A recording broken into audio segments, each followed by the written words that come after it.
Hello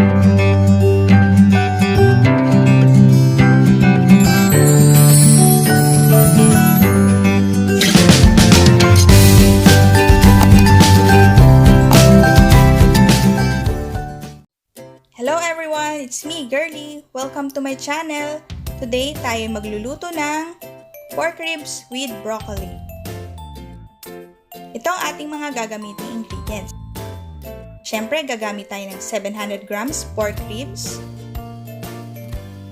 2 tablespoons soy sauce, 3 cloves garlic chop, 1 medium-sized onion slice, 1 tablespoon sugar, 2 tablespoon cornstarch dissolved in 1 cup of water. Gagamit din tayo ng 2 cups of broccoli and cooking oil, ground black pepper, salt, and 1.5 cups of water. So paano guys? Umpisa na natin ang ating pagluluto. So isang preheated cooking pan, maglagay na tayo ng cooking oil. And then, ilagay na natin ang ating pork ribs at ipiprito natin ito.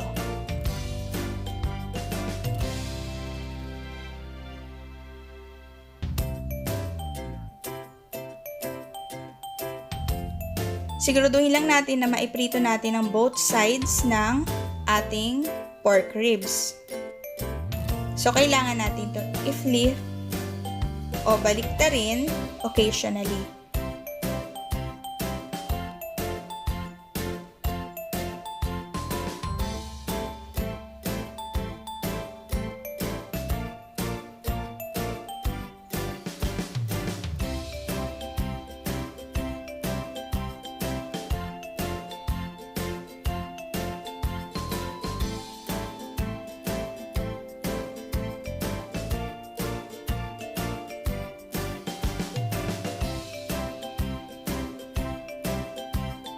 Ngayon naman, ilagay natin ang ating garlic. Hindi na natin kailangan tanggalin yung pork ribs sa cooking pan.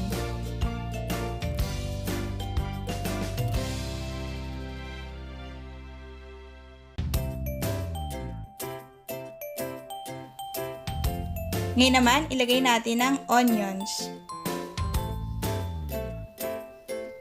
Isosaute natin ang garlic at onions together with the pork.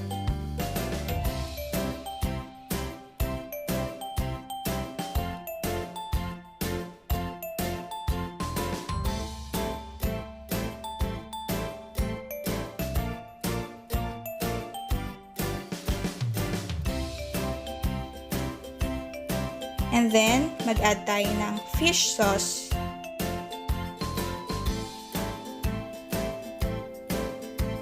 Haluin lang natin. At maglagay na rin tayo ngayon ng 1 cup of water.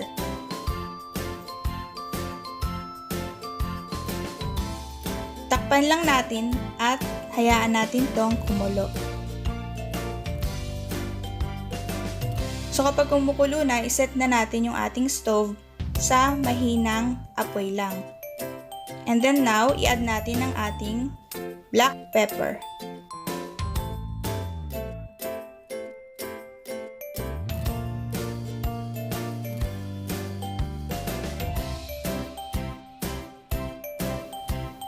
Ilagay na natin din ang salt at haluin natin.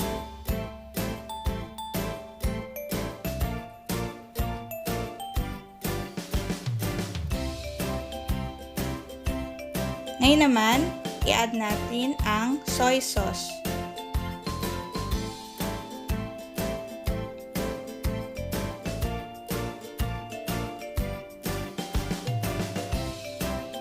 Ilagay din natin ang sugar.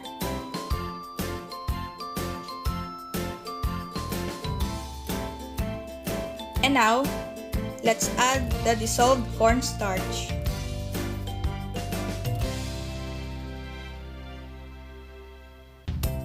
This time, ilagay na natin ang ating broccoli.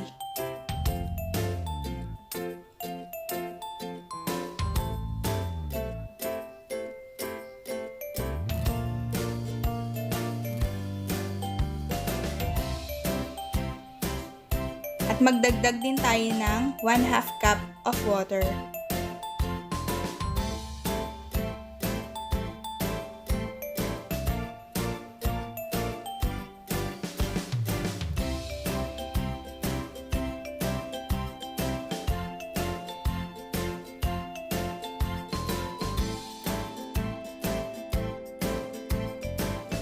Takpan lang natin ito at hayaan natin kumukulo, pero kailangan natin itong haluin occasionally.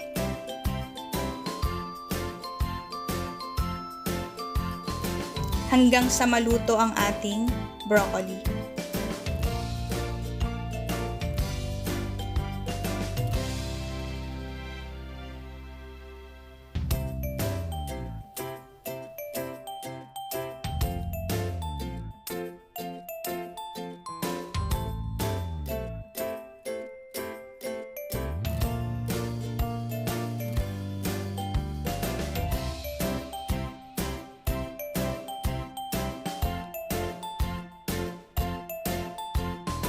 So ngayon, luto ng ating pork ribs with broccoli.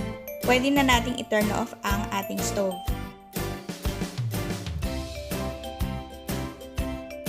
Ito na guys ang ating pork ribs with broccoli.